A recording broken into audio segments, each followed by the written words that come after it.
नमस्कार साथियों, मेरा नाम है आर के सिंह। संस्कृति आईएएस के यूट्यूब चैनल पर आप सभी का स्वागत है। आज के एपिसोड में एक बड़े ही महत्वपूर्ण वैज्ञानिकों के शोध की चर्चा करने वाले हैं। शोध में ये बात कही गई है कि अब अफ्रीका महाद्वीप दो भागों में बंट जाएगा, यानी दो टुकड़ों में बंट जाएगा और इसके बाद एक नए महासागर की उत्पत्ति होगी। तो इसी शोध की चर्चा करेंगे। इस शोध में जो महत्वपूर्ण बातें कही गई हैं उन पर एक एक करके प्रकाश डालेंगे। इसके अलावा ये भी देखेंगे कि आखिर जो ये बात कही जा रही है कि अफ्रीका महाद्वीप के दो टुकड़े हो जाएंगे, ऐसी बात क्यों कही गई है इस वैज्ञानिक शोध में। ये भी देखेंगे कि आखिर ये जो महासागर उत्पत्ति की बात कही जा रही है, आखिर इसकी उत्पत्ति किस क्षेत्र में हो सकती है, दुनिया के किस भाग में हो सकती है। और अगर इस तरह की स्थिति देखने को मिलती है कि अगर अफ्रीका महाद्वीप के दो टुकड़े हो रहे हैं, नए महासागर की उत्पत्ति हो रही है, तो आखिर इसका वैश्विक जो प्रभाव होगा, ग्लोबल जो इम्पैक्ट होगा, वो क्या हमें देखने को मिल सकता है, किन क्षेत्रों में देखने को मिल सकता है। ये सारी बातें हैं जिन पर एक एक करके हम बात करेंगे। चलिए शुरू करते हैं। अफ्रीका महाद्वीप के अब होंगे दो टुकड़े और बनेगा एक नया महासागर। ऐसा क्यों कहा जा रहा है? तो देखिए, दुनिया के कुछ महत्वपूर्ण वैज्ञानिकों ने एक बड़ी ही महत्वपूर्ण शोध की है, एक रिसर्च किया है और इस रिसर्च में ये सामने आया है कि अफ्रीका जो महाद्वीप है ये अब दो हिस्सों में टूटने जा रहा है। आगामी यानी आने वाले वर्षों में जो अफ्रीका महाद्वीप है, अफ्रीका जो कंटिनेंट है, इसके दो भाग हो जाएंगे। दो भाग ही नहीं होंगे, दो टुकड़े ही नहीं होंगे, बल्कि इसकी वजह से ये जो टुकड़े होंगे, जो दो अलग भागों में अफ्रीका महाद्वीप बटेगा, इस कारण से यहाँ पर एक नए महासागर की उत्पत्ति भी होगी। और इसी कारण से ये जो न्यूज़ है ये चर्चा में बना हुआ है। इसके अलावा देखिए, ये भी बात सामने आ रही है, वैज्ञानिकों ने ये भी कहा है कि जो अफ्रीका का जो इथोपिया क्षेत्र है, जो इथोपिया देश है, वहाँ पर जो अफार क्षेत्र है, इसका एक महत्वपूर्ण उदाहरण के तौर पे यहाँ पर प्रस्तुत किया गया। जो अफार ट्रायंगल है या जो अफार रीजन है, उसको यहाँ पर प्रस्तुत किया गया है, जो 60 किलोमीटर लंबी और 10 मीटर गहरी एक दरार यहाँ पर उपस्थित है, उसका उदाहरण दिया गया है कि देखिए इसकी शुरुआत अफ्रीका महाद्वीप में हो चुकी है। उदाहरण के तौर पे आप देख सकते हैं, जो अफार ट्रायंगल है, जो अफार क्षेत्र है, वहाँ पर अब जो ज़मीन है, जो पृथ्वी की सतह है, वहाँ पर दरार देखने को मिल रही है। अब जो अफ्रीका महाद्वीप है वो दो टुकड़ों में जो बंटने की प्रक्रिया है वो शुरू हो गई है अफ्रीका में। इसका उदाहरण आप अफार ट्रायंगल के रूप में देख सकते हैं। वैज्ञानिकों का अनुमान है कि अफ्रीका के जो फटने की रफ्तार है, जितना उसका अनुमान किया गया था उस अनुमान से कई गुना अधिक है।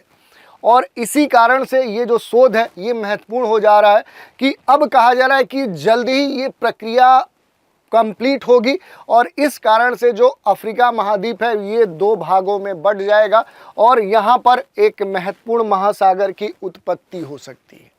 थोड़ा सा मामले को और हम स्पष्ट करते हैं। वैज्ञानिकों की एक टीम ने एक नया शोध किया है जिसमें ये पता लगा है कि पृथ्वी के आंतरिक भाग में जो बदलाव हैं, जो विवर्तन की क्रियाएं हैं, वो काफ़ी तेज़ी से हो रही हैं। उनकी जो गति है वो काफ़ी तीव्र है और ये जो गहरे बदलाव हो रहे हैं, इसके कई सारे जो प्रभाव है वो जल्द ही देखने को मिल सकते हैं।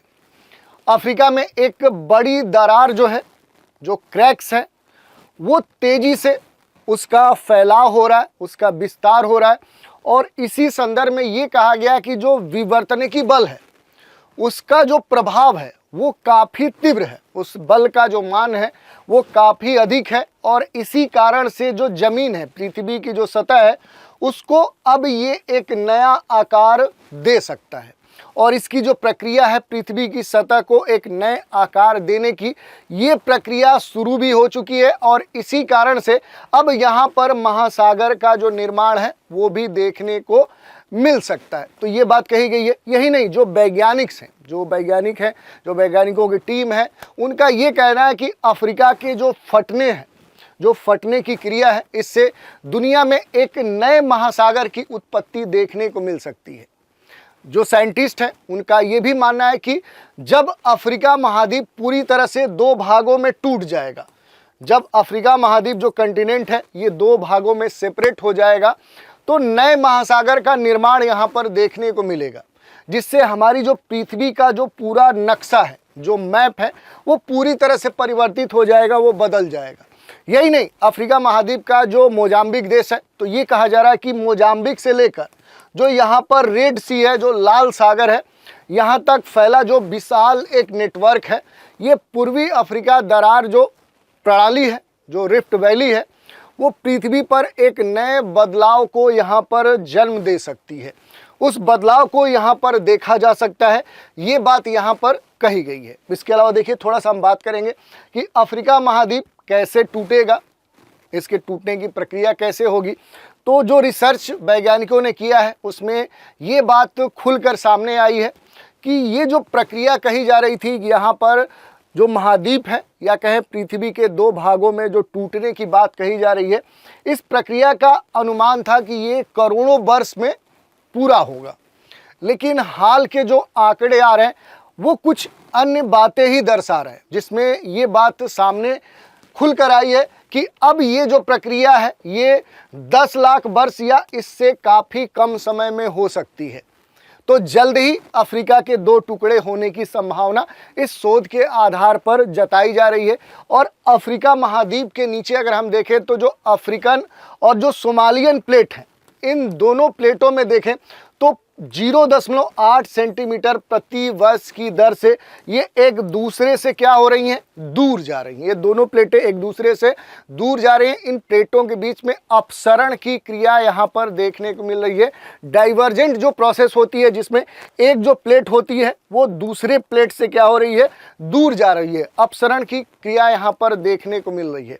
और लगातार हो रही जो ये प्रक्रिया है, ये जो शिफ्टिंग प्रोसेस है, ये कहीं ना कहीं पूर्वी अफ्रीका को दो हिस्सों में क्या कर रहा है, यहाँ से बांट रहा है, जिससे बड़े पैमाने पर यहाँ पर क्रैक्स या कह सकते हैं दरार, उस दरार का निर्माण हो रहा है। और ये जो दरार का निर्माण हो रहा है, ये काफ़ी महत्वपूर्ण है। इसके अलावा देखिए, पृथ्वी के अंदर होने वाले इस परिवर्तन का जो उदाहरण है, वो इथोपिया के अफार क्षेत्र में देखा जा सकता है, जो कि 60 किलोमीटर लंबी एक दरार है। ये पहले ही यहाँ पर बन चुकी है।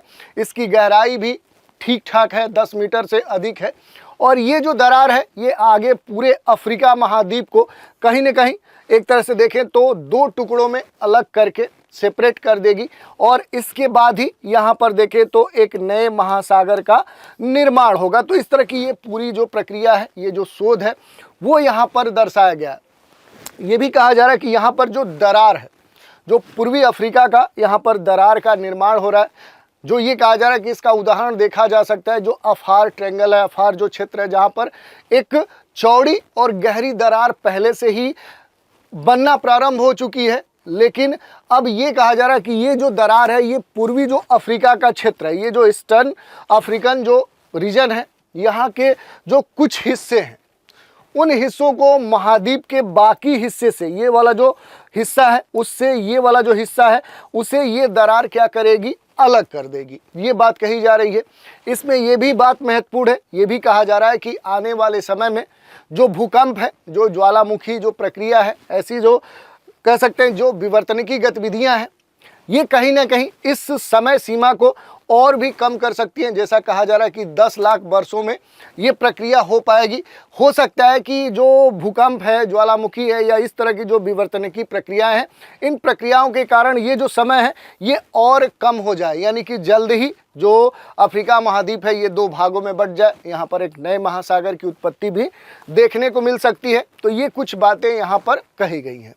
अब सबसे महत्वपूर्ण बात यह है कि अफ्रीका के फटने से नए महासागर के उत्पत्ति के विषय में कि आखिर वैज्ञानिकों का जो शोध है उसमें इसके बारे में क्या कहा गया है। तो देखिए, वैज्ञानिकों का ये कहना है कि जो पूर्वी अफ्रीकी दरार है, ये पृथ्वी पर एकमात्र ऐसी जगह है जहां पर जो महाद्वीपी क्रस्ट है, जो कंटिनेंटल क्रस्ट है, ये रियल टाइम में, वास्तविक समय में जो महासागरी क्रस्ट है, जो ओशियानिक क्रस्ट है, उसमें ये विभाजित हो रही है। ये सबसे महत्वपूर्ण यहाँ पर विवर्तनिकी प्रक्रिया दर्शाई गई है।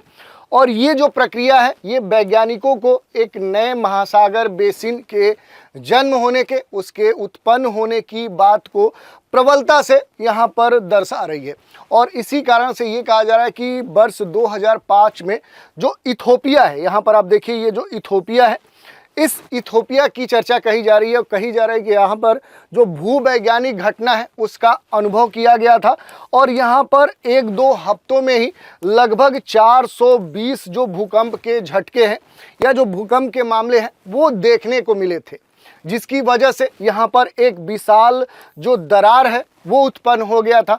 और इससे ये बात तो साबित हो जाती है कि टेक्टोनिक जो बदलाव हैं वो हमेशा बड़े ही धीमे गति से नहीं होते हैं, क्योंकि अभी तक हमने यही पढ़ा है कि जो भी विवर्तनिकी क्रियाएं होती हैं वो बड़े ही धीमी गति से होती हैं और पृथ्वी पर हम मानव इन बदलावों को, इन गतिविधियों के जो प्रभाव हैं उनको महसूस नहीं करते हैं। जैसे अगर हम बात करें कि पृथ्वी की सतह पर जो पर्वत निर्माण की प्रक्रिया है, पर्वत के ऊंचाई बढ़ने की जो प्रक्रिया है, इन प्रक्रियाओं को हम महसूस नहीं करते, लेकिन इस शोध में ये कहा गया है और उदाहरण दिया गया यहाँ पर जो इथोपिया है कि यहाँ पर कुछ ऐसी घटनाएं देखने को मिली, कुछ भूगर्भिक ऐसी घटनाएं हुई जिस कारण से यहाँ पर हफ्ते भर में 420 भूकंप आ गए और इसी वजह से यहाँ पर एक विशाल दरार भी बन गई। और ये साबित करता है कि हमेशा ही विवर्तनिकी जो गतिविधियां हैं वो धीमी गति से नहीं होती है, इनकी जो गति है ये तीव्र भी हो सकती है। और इसी आधार पर वैज्ञानिकों का ये मानना है कि आने वाले समय में जो अफ्रीका महाद्वीप है ये टूटकर 2 भागों में हो सकता है और इसके कारण से यहाँ पर एक नए सागर की उत्पत्ति देखने को मिल सकती है। तो ये इसके बारे में हमने देखा। अब यहाँ पर थोड़ा सा ये भी देख लेते हैं कि अफ्रीका महाद्वीप अगर टूटता है, ये 2 भागों में विभाजित होता है, नए महासागर की उत्पत्ति होती है, तो आखिर इसका वैश्विक प्रभाव अलग अलग क्षेत्रों में क्या होंगे, क्या हमें देखने को मिलेंगे, ये सबसे महत्वपूर्ण बात है। ये सीधे आपका प्रश्न पूछा भी जा सकता है। तो देखिए, वैज्ञानिकों का जो शोध आया है, वैज्ञानिकों की जो टीम है उसका ये कहना है कि नए महासागर के निर्माण से जो अफ्रीका का नक्शा है वो पूरी तरह से बदल जाएगा, उसे फिर से बनाना होगा। तो अफ्रीकन जो मैप है उसे फिर से निर्मित करना होगा। अफ्रीका महाद्वीप का जो इकोसिस्टम है, जो पारिस्थितिकी तंत्र है, वो हमेशा के लिए परिवर्तित हो जाएगा, क्योंकि अब जो परिस्थितियां होंगी वो नए उत्पत्ति के अनुसार देखने को मिल सकती हैं। यहाँ पर इसके बारे में डिटेल से दर्शाया गया है। यही नहीं, जाम्बिया, युगांडा जैसे जो भूमि से घिरे हुए जो देश हैं इनके बारे में कहा गया है कि ये महासागर तक इनकी पहुंच हो जाएगी। एक तरह से देखें तो ये महासागरी जल में कहीं ना कहीं समा सकते हैं, डूब सकते हैं। इनके कुछ जो भाग हैं वो जलमग्न हो सकते हैं, क्योंकि टूटकर एक पार्ट अलग हो जाएगा मुख्य अफ्रीका कंटिनेंट से। तो ये कहाँ पहुँच जाएगा? इधर जलीय क्षेत्र में पहुँच जाएगा। और ये जो नए बदलाव होंगे, ये नए व्यापारिक जो मार्ग हैं, जो नए कमर्शियल रूट्स हैं, जो बंदरगाह हैं वो बना सकते हैं, जिससे क्षेत्रीय जो अर्थव्यवस्थाएं हैं वो परिवर्तित हो जाएंगी, क्योंकि अब नए सी रूट्स बनेंगे, नए व्यापारिक मार्ग बनेंगे, नए बंदरगाह बनेंगे। तो इस तरह के जो बदलाव हैं वो देखने को मिलेंगे और इसका जो प्रभाव है वो भी देखने को मिलेगा। अब वैश्विक स्तर पे भी जो जलीय रूट्स हैं वो नए डेवलप होंगे, नए स्तर पे उनका विकास होगा। तो ये बात कही गई है। इसके अलावा भी देखें तो समुद्री जो पर्यावरण है उसके फिर से उभरने के नए जो आवास हैं वो निर्मित होंगे, कई सारे हैबिटेट बनेंगे, जिससे जो बायोडाइवर्सिटी है उसमें एक बड़ा बदलाव देखने को मिल सकता है। यही नहीं, देशों के बढ़ते जो समुद्री जल स्तर हैं, जो सी वाटर लेवल है, जो भूकंप प्रभावित नए क्षेत्र हैं, उन क्षेत्रों में रहने की जो आदत है वो डालनी पड़ेगी, क्योंकि इस तरह की जो भी विवर्तनिकी क्रियाएं होंगी उस कारण से अलग अलग क्षेत्रों में देखें तो भूकंप, ज्वालामुखी या इस तरह की जो प्रक्रियाएं हैं वो देखने को मिलेंगी। और इसकी जो आदत है हम मानवों को या जो भी कह सकते हैं जीव हैं उनको इसकी आदत डालनी पड़ सकती है। तो ऐसे जो बदलाव है वो पृथ्वी के या अफ्रीका महाद्वीप के 2 भागों में टूटने के बाद, नए महासागर के निर्मित होने के बाद ऐसे जो प्रभाव हैं वो वैश्विक स्तर पर देखने को मिल सकते हैं। अब यहाँ पर एक चर्चा आई थी अफार ट्रायंगल की, थोड़ा सा इसके बारे में देखते हैं। तो जो ग्रेट रिफ्ट वैली है, जो भ्रंश घाटी है महान अफ्रीका महाद्वीप की, उसके सबसे उत्तर में आप देखेंगे, इधर के ठीक उत्तर में आएंगे तो ये आपको अफार ट्रायंगल यहाँ पर देखने को मिलेगा। पृथ्वी पर सबसे जो अधिक भूगर्भिक रूप से सक्रिय क्षेत्र हैं उन क्षेत्रों में इसे शामिल किया जाता है। यहाँ पर मूल रूप से देखें तो 2 जो प्लेटें हैं, इधर से आप देखेंगे नूबियन, सोमाली और जो अरब प्लेटें हैं, उन तीनों प्लेटों का क्या होता है, यहाँ पर कन्वर्जेंस होता है। यहाँ पर क्या होता है, अभिसरण होता है। ये तीनों जो प्लेटें हैं एक दूसरे के पास आ रही हैं और जब नई महासागर यहाँ पर देखें जो घाटी अगर बनी तो जो अफार ट्रायंगल है, ये जो त्रिकोण वाला जो क्षेत्र है, ये लाल सागर, इधर लाल सागर आपको देखने को मिलेगा, इधर गल्फ ऑफ अदन की जो खाड़ी है वो देखने को मिलेगा। तो यहाँ पर कहीं ना कहीं ये जो क्षेत्र है उसमें कह सकते हैं कि सबमर्ज हो जाएगा, उसमें जलमग्न हो सकता है, उसमें डूब सकता है और इससे जो अफ्रीका का पूर्वी भाग है उससे कहीं ना कहीं एक नए महाद्वीप की उत्पत्ति भी देखने को मिल सकती है। यहाँ पर अगर देखें जो अफार ट्रायंगल है, इसमें किन देशों के महत्वपूर्ण क्षेत्र को शामिल किया जाता है, तो देखिए इस ट्रायंगल का जो निर्माण होता है वो किन किन देशों के क्षेत्रों के शामिल करने के बाद होता है। तो देखिए इधर से आप देखेंगे तो जो इरिट्रिया है, इरिट्रिया के कुछ भाग जो हैं वो अफार ट्रायंगल में शामिल हैं। जिबूती जो है इसके कुछ क्षेत्र शामिल हैं। इधर आप देखेंगे तो जो इथोपिया है इसके भी क्षेत्र इसमें शामिल किए जाते हैं। और यहीं पर आपको जो ग्रेट रिफ्ट वैली है, ये तंजानिया से केन्या होते हुए देखें तो इथोपिया तक दक्षिण जो भाग है उससे उत्तर की ओर फैली हुई एक पूरा वैली है जिसे हम ग्रेट रिफ्ट वैली कहते हैं। और जो ग्रेट रिफ्ट वैली है उसका अधिकांश जो भाग है वो केन्या, जो अफ्रीका का केन्या देश है, उस क्षेत्र में देखने को मिलता है। तो बेसिक तौर पे ये जानकारी हमने ले ली यहाँ पर कि अफार ट्रायंगल है क्या, और जिस शोध की हमने चर्चा की जिसमें ये हमने देखा कि ये क्यों कहा जा रहा है कि अब अफ्रीका जो महाद्वीप है उसके दो टुकड़े होंगे और उसके कारण से अब वहाँ पर एक नए महासागर की उत्पत्ति होगी। तो इस पूरे शोध के बारे में हमने देखा और इससे जुड़े हुए जो भी अहम पहलू हैं, इसका क्या वैश्विक प्रभाव हो सकता है उस पर हमने बात की। अफार ट्रायंगल क्या है उस पर हमने चर्चा की। इसी चर्चा पर आधारित एक प्रश्न देख लेते हैं। अफार ट्रायंगल में निम्नलिखित में से किन देशों के जो हिस्से हैं वो शामिल किए गए हैं? इरिट्रिया, जिबूती, इथोपिया या फिर उपरोक्त सभी। तो आज के एपिसोड में इतना ही। आप सभी हमारे साथ बने रहें, इसके लिए धन्यवाद।